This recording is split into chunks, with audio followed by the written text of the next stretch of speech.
வணக்கம். நான் லாவண்யா. குஸ்லி ஃபேமிலிக்கு அனைவரையும் வரவேற்கிறேன். அது எப்படி அது கரெக்டா ரிலீஸ் வர டைமுக்கு செக் வைக்கிற மாதிரி நீங்க பண்றீங்க? இவங்க பண்ற வேலை எப்படி இருக்குன்னு பாத்தீங்கல்ல. கரெக்டா ரிலீஸ் டேட் டைமுக்கு வருவாங்களாமா. ரிலீஸ் பண்ண விடாம சென்சார் சர்டிபிகேட் கொடுக்க மாட்டாங்களாமா. கேட்டா மறு ஆய்வு காமிச்சிருக்கோம், 15 நாள் ஆகும், 4 வாரம் தேவைப்படும் அப்படிங்கிறாங்க. அவங்களுக்கு ஆல்ரெடி தெரியும். ப்ரொடக்ஷன் டீம்ல இருந்து கண்டிப்பா இன்ஃபார்ம் பண்ணிருப்பாங்க Jan 9th சினிமா ரிலீஸ்ன்னு. டிசம்பர்லயே இவங்க கொடுத்தாச்சு, ரொம்ப ஏர்லியராகவே கொடுத்துட்டாங்க ஆஸ் யூஷுவல். ரிலீஸ் டேட்டை எப்பவுமே கொஞ்சம் சீக்கிரமா தான் சொல்லுவாங்க. ரீசன் வந்து அவங்களுக்கு அந்த பிசினஸ்க்காக. இவங்க இந்த நடுவில் ஒரு கிறிஸ்மஸ் லீவுன்னு சொல்லிட்டு ஒரு நாள் லீவ் எடுத்துட்டது. அதுக்கப்புறம் ப்ராப்பரா ரெஸ்பான்ஸ் இல்லை சென்சார் போர்ட்ல இருந்து.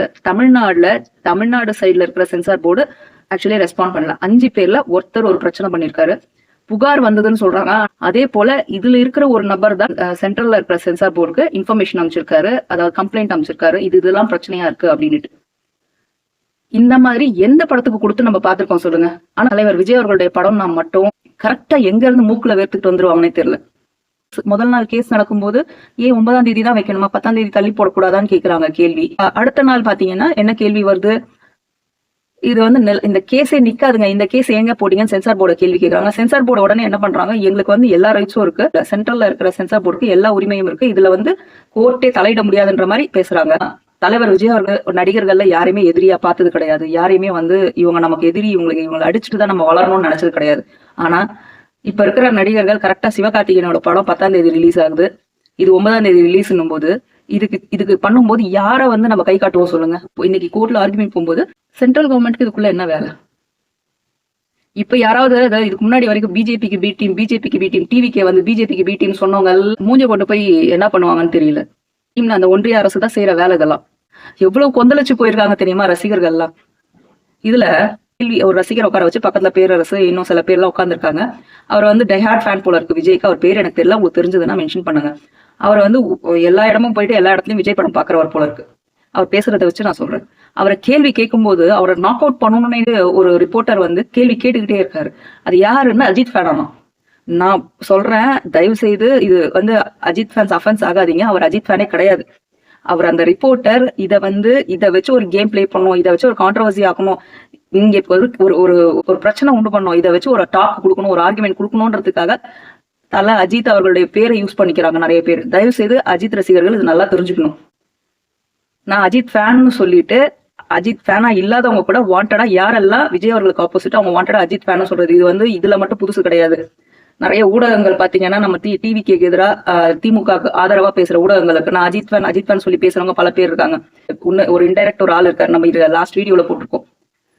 அவர் வந்து நாம் தமிழர் கட்சின்னு சொல்லிட்டு நைஸா டிஎம்கேக்கு பண்றாரு. அவர் அஜித் ஃபேன் தான் சொல்லிட்டு இருக்காரு. நம்பவே அவங்க எல்லாம் அஜித் ஃபேனே கிடையாது. ஆக்சுவலி இன்னொரு அஜித் ஃபேன்ஸ் முன்னாடி யார் முன்னாடி அவங்க அஜித் ஃபேன் சொன்னாங்க நிக்க வச்சு கேள்வி கேளுங்க. உண்மையான அஜித் ஃபேன், உண்மையான தளபதி ஃபேன் எல்லாம் எப்படி இருப்பாங்கன்னு அவங்களுக்கு நல்லாவே தெரியும். இந்த ரிப்போர்ட்டர் தல அஜித் ஃபேன் சொல்லிட்டு ஃபேக்கா அந்த பையனை வந்து கொஸ்டின் பண்றாரு. நீங்க வந்து காசு செலவு பண்ணிட்டு போறீங்க, உங்க சொந்த காசுல போறீங்களா? அவங்கவுங்க பசங்க வந்து அம்மா அப்பா வந்து கஷ்டப்பட்டு தாலியை வித்து படிக்க வைக்கிறாங்க, இவங்க கிட்ட அந்த காசை வாங்கி போய் சினிமா பாக்குறீங்க, வெக்கமா இல்லையா? அது இல்லையா இது இல்லையான்னு கேள்வி கேட்கறாங்க. பழைய ஓல்டு ஃபேஷன் இது. எதை கொண்டு வரணும்னு தெரியாம இதை கொண்டு வந்து நிறுத்துறாரு அவரு. ஆனா உண்மையிலேயே சொல்ற அது அந்தந்த பர்டிகுலர் அந்த ஒரு பர்சன், அந்த ஒரு ரசிகரோட விருப்பம். அது அந்த ரசிகர் போய் எல்லாரையுமே வந்து நீ காசு கொடுத்து வாங்க, நீ வந்து வீட்டுல காசை வாங்கிட்டு வந்து வாங்கன்னு சொல்லல. அந்த பிள்ளை போய் கேட்கலாம், கொடுக்கறது கொடுக்காது அவங்க அம்மா அப்பா அவங்களோட விருப்பம். அதை வச்சு அவங்க படத்துக்கு வராங்க. இங்க வந்து தளபதியோ இல்ல தலையோ யாருமே வந்து இப்படிதான் வந்து நீங்க படம் பார்க்கணும் சொல்லவே கிடையாது. அப்படி இருக்கும்போது அது தனிப்பட்ட அந்த ரசிகனோட விருப்பத்தை போய் ஏன் ஒட்டுமொத்த ஒரு ரசிகர் கூட்டத்தையே நீங்க அசிங்கப்படுத்துறீங்க? ஆனா பாத்தீங்கன்னா இங்க மட்டும்தான் பிரச்சனை இருக்கிற மாதிரி போர்ட்ரே பண்ண பாக்குறாங்க. ரொம்ப செருப்பால அடிச்ச மாதிரி டைரக்டர் பேரரசு அவர்கள் ரொம்ப கரெக்டா கேட்டாரு. ஏங்க அவர் என்ன எடுத்துட்டு அந்த புள்ளை எடுத்துட்டு போயிட்டு குடிக்கிறானா, இல்ல வேற ஏதாவது பண்றானா, இல்ல தப்பான விஷயங்களுக்கு போறானா, போதைக்கு அடிமையாகிறானா? ஒரு 3 மணி நேரம் அவன் ஜாலியா இருக்கிறதுக்கு சந்தோஷமா இருக்கிறதுக்கு ஒரு படத்தை பார்த்துட்டு வரான். இது அவங்க வீட்டுல இருக்கிறவங்களுக்கு பிரச்சனை இல்லைன்னு உங்களுக்கு என்ன பிரச்சனைன்னு கேட்கிறாரு. கரெக்ட் தானே? அது அவனுடைய எமோஷன். அது அந்த போய் படம் பார்க்கணும்னு நினைக்கிறது எல்லாம் எமோஷன். இப்ப எங்களை கேட்டீங்கன்னா எங்க வீட்டுல மொத்தம் 9 பேர். அந்த 9 பேரும் நாங்க போய் தியேட்டர்ல டிக்கெட் வாங்கிட்டு தான் படம் பார்ப்போம், இல்லைன்னா புக் பண்ணிட்டு போய் படம் பார்ப்போம். இந்த பிளாக்ல வாங்குறது, யார்கிட்டயாவது காசு கொடுத்து ஒருத்தர் கை மாறுறது 2 கை மாறுறது, இந்த மாதிரி கதை எப்பவுமே நடந்தது கிடையாது. தளபதி அவங்க மூவி வருதா 2வது நாளும் 3வது நாளும் கண்டிப்பா பாத்துருவோம். ஆனா தியேட்டர் புக் பண்ணிட்டு தான் போய் பார்ப்போம். என்னைக்குமே இந்த டிக்கெட் காஸ்ட்டை தாண்டி நாங்க கொடுத்ததே கிடையாது. நீங்க கேட்கணும்னு நினைச்சா கேட்க வேண்டிய இடமே வேற. இந்த டிக்கெட் காசு 180 ரூபாய். சரி, அதிகமா காசு வச்சு ஒருத்தர் விற்கிறான் 1000 ரூபாய் 2000 ரூபாய் 3000 ரூபான்னு கூட வச்சுக்கோ. இந்த 5000 10,000க்கு நீங்க கேட்கிற கேள்வியை எடுத்துட்டு போய் ஊழல் செய்யற அரசியல்வாதிகளை கேளுங்க. அங்க மட்டும் இந்த மாதிரியான மூஞ்சல் அடிச்ச மாதிரி ஒரு கேள்வியை அவங்க கேட்கவே தோண மாட்டேங்குது. ஏன்? எத்தனை ஊழல்வாதிகள் ஊழல் பெருசாலிகள் இப்ப ஒண்ணு வெளியே ஓடி வந்துகிட்டு இருக்காங்க. எத்தனை போராட்டங்கள் நடந்துகிட்டு இருக்கு.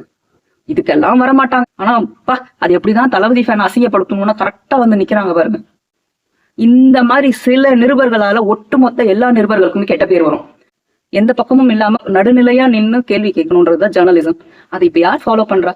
ரொம்ப ரொம்ப ரேர் பீப்புள், ரொம்ப ரேர் ஜேர்னலிஸ்ட் தான் அந்த மாதிரி பண்றாங்க.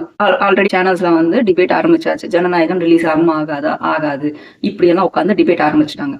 இப்போ இதுக்கு வந்து முதல்ல ஆளா யார பேச வைக்கிறாங்க? அந்த நியூஸ் 18ல ஃபர்ஸ்ட் ஆளு செந்தில்வேல் தான்.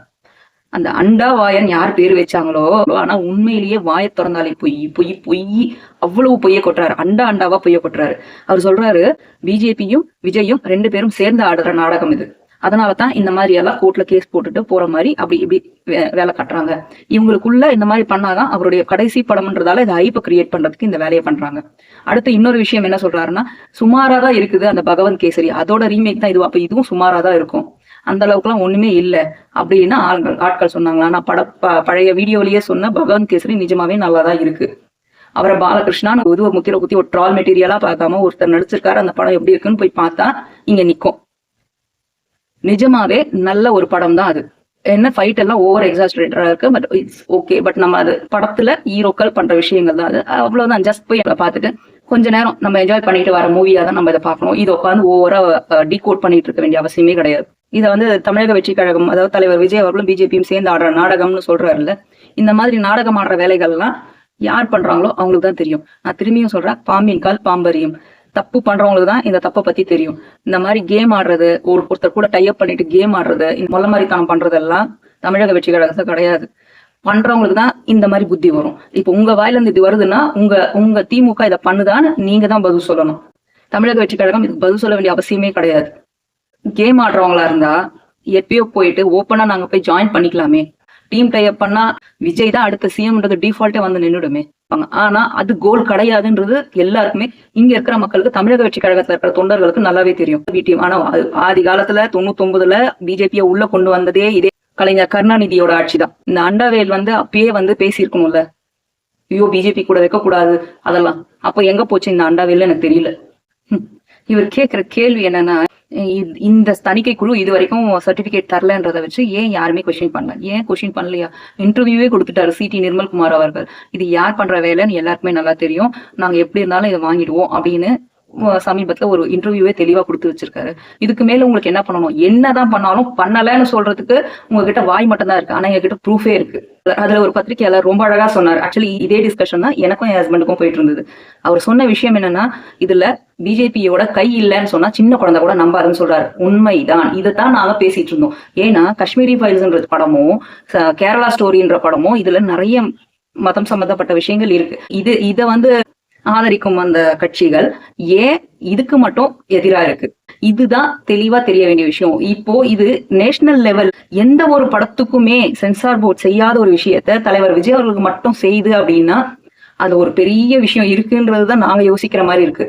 எனக்கு சாயங்காலம் எங்களுக்கு தெரிந்த ஒரு வட்டாரத்துல வந்து சில பேர் சொல்ற விஷயங்கள் என்ன அப்படின்னா, படத்துல அந்த மாதிரி சில விஷயங்கள் இருக்கு. அதாவது இப்ப இருக்கிற ஆளும் அரசும் சரி மத்திய அரசையும் சரி தாக்கும் விதமா நிறைய விஷயங்கள் இருக்கு. இன்னொன்னு நிறைய ஸ்கேம் வெளியே வரும் அப்படின்னு தகவல்கள் வருது.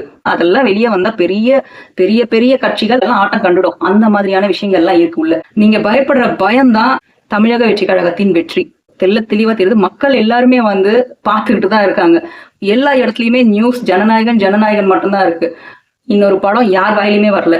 அடுத்து தாவேக்கு ஆதரவாளர் சவுந்தரராஜன் அவர்கள் நடிகர், அவரை வந்து கேள்வி கேட்கிறாங்க. அவர் கேட்கும் போது இவர் என்ன கேட்கிறாரு நெறியாளர் அப்படின்னா, நீங்க ஏன் வந்து இப்ப தமிழக வெற்றி கழக தலைவர் ஏன் இதுக்கு வந்து ஸ்ட்ராங்கா ஒரு போஸ்டோ ஒரு அறிக்கையோ விடல? ஏன்னா அவர் விட்டார்னா இப்ப ரொம்ப இது சென்சேஷனா போகும், பெரிய விஷயமாகும். ஏன் இந்த மாதிரி வந்து அழுத்தம் கொடுக்குறாங்க படத்துக்கு அப்படின்னு சொல்றாரு. திருப்பியும் சொல்றாரு, தலைவர் விஜய் அவர்கள் வந்து படத்துக்கு நடிச்சு கொடுத்துருக்காரு. இந்த படம் ரிலீஸ் ஆகிறதுக்கு முன்னாடியே இந்த படம் நடிக்கும் போதே அவர் சொன்ன வார்த்தையா நாங்க கேள்விப்பட்டது என்ன அப்படின்னா, இது கடைசி படம், இது சாதாரணமா வெளியே வர விட மாட்டாங்க, அப்படியே வரும்னாலும் பல தடைகளை எதிர்த்துக்கிட்டு தான் இதுக்கு வரணும். ஆடியோ லான்ச்லயும் கேவிஎன் ப்ரொடியூசர் கிட்ட சொன்னது என்ன அப்படின்னா, அவர்கிட்ட கேட்டேன் இந்த வார்த்தையை, அவர் பரவாயில்லன்னு சொன்னாரு. நிறைய பிரச்சனைகள் வரும், ஃபேஸ் பண்ணுவீங்களா அப்படின்னு கேட்டதா ஆடியோ லான்ச்லயே சொன்னாரு இல்லையா? ஆனா இங்க இந்த நெறியாளர் திருப்பி இந்த வார்த்தையை கேட்கிறார். ஏன் இது சென்சேஷன் ஆகும்னு தலைவர் விஜய் அவர்களுக்கு தெரியாதா? இங்க வந்து அந்த போஸ்ட போடணும், போட்டா நம்ம செம்மையா பூம் ஆகும் அப்படிங்கிற விஷயம் தெரியாதா? இப்படி ஒரு அரசியல் பண்ணணும்ன்றது கிடையாது. இது அரசியலே கிடையாது, இது சினிமா சம்பந்தப்பட்டது. அவருடைய தலைவா படத்துக்கு ஒரு பிரச்சனை வந்தது. தலைவா இங்க மட்டும் ரிலீஸ் பண்ண விடாம ஆல் ஓவர் மத்த இடத்துல எல்லாம், மத்த நாட்டுல எல்லாம் ரிலீஸ் பண்ண விட்டு சிடி வெளியே வர வச்சு திருட்டு சிடியில மக்களை பார்க்க வச்ச அரசு இருந்தது, தெரியும்ல. ஆனா அதையே வந்து இப்ப திருப்பி ட்ரை பண்றாங்க. ஆனா தப்பு கணக்கு போடுறாங்கன்றது அவங்களுக்கு தெரியவே இல்லை. படம்ன்றது வேற, அரசியல்ன்றது வேற. படத்தை இவர் படமா பாக்குறாரு. இதுல வர பிரச்சனைய அவர் தனிப்பட்ட முறையில அந்த ப்ரொடியூசரோட சேர்த்து சமாளிச்சுப்பாரு. இதுக்கு அவர் போஸ்ட் போடணும்னு அவசியமே கிடையாது. இப்போ அவர் எல்லாத்தையும் மூட்டை கட்டி வச்சுட்டு தமிழக வெற்றி கழகத்துக்காக உள்ள வந்தாச்சு. எங்களுக்கு புரிஞ்ச அளவுக்கு கூட இந்த நெறியாளர் ஏன் அதை புரிஞ்சுக்காம அந்த கேள்வியை ஷூட் பண்ணாருன்னு எங்களுக்கு புரியல. ஆனா அந்த நெறியாளர் வந்து தவைக்கு ஆதரவா பேசுற சவுந்தரராஜன் அவர்களை ரொம்ப பேச விட மாட்டேங்கிறாரு. குறுக்க அண்டாவேல் பேசுவாரு, அவருக்கு மட்டும் பேச விடுறாரு.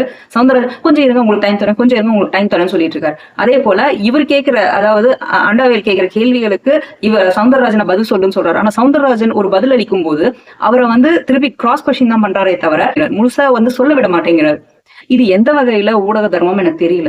எங்கே போனாலுமே, எந்த டிபேட்டுக்கு போனாலுமே, எந்த விஷயம் பேசுறதா இருந்தாலும் இது தாவேக்கா சம்பந்தப்பட்ட தொண்டர்களுக்கும் சரி, அங்க பேசுற அந்த பேச்சாளர்களுக்குமே சரி இந்த பிரச்சனைகள் இருந்துகிட்டு தான் இருக்கு, இன்னும் போய்கிட்டு தான் இருக்கு. பேசுற டாபிக் என்ன, ஜனநாயகம் சம்பந்தப்பட்ட பேச்சு. ஆனா அந்த அண்டாவையில் வந்து என்ன பேச்சு கொடுத்தாருன்னா, கமல் அவர்கள் ஒரு தமிழுக்கு பேசி அதுக்கு ஒரு எதிர்ப்பு வந்து கர்நாடகால இருந்து அதை கொண்டு வந்து இங்க திணிக்கிறார்.